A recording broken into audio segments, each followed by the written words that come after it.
এই দুদিনমান ৱেডাৰটো বেয়া হওঁতে মোৰ জ্বৰ উঠিলে। চাহ ভাল হৈছিলে?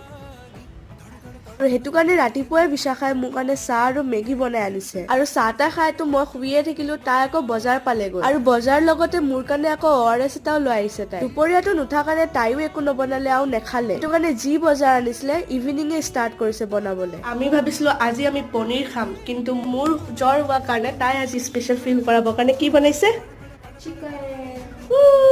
আজি আকৌ চিকেন ফাৰ্ষ্ট টাইমৰ কাৰণে বিশাখাই বনাইছে। এনেতো চিকেন বজাৰ কৰি আনিলে ময়ে বনাও। সেইটো কাৰণে শ্বৰ্টকাট কৰিবৰ কাৰণে তাইক মই ক'লো গোটেইখিনি মেৰিনেট কৰি আধা ঘণ্টাৰ কাৰণে ৰাখি দে। সেইটো কাৰণে চব স্পাইচেছ খানি লগতে অলপ মিঠাতেল দি আৰু লাষ্টত দুটামান কেঁচা জলকীয়া দি তাই মেৰিনেট কৰি থলে। যিহেতু দুপৰীয়া একো নাখালো দুইজনী, সেইটো কাৰণে সন্ধিয়া ইমান ভোক লাগিছিল। তাকেহে এফালে ব্ৰেড বাটাৰ আৰু চাহ বনাই আৰু ৰাতিৰ কাৰণে এফালে তাই বাসমতি পোলাও বনাইছে। আৰু এয়াই হৈছে আমাৰ আজিৰ ডিনাৰ। এফালে আছে চিকেন, এফালে আছে টমেটো চাটনি আৰু পোলাও। Bye bye.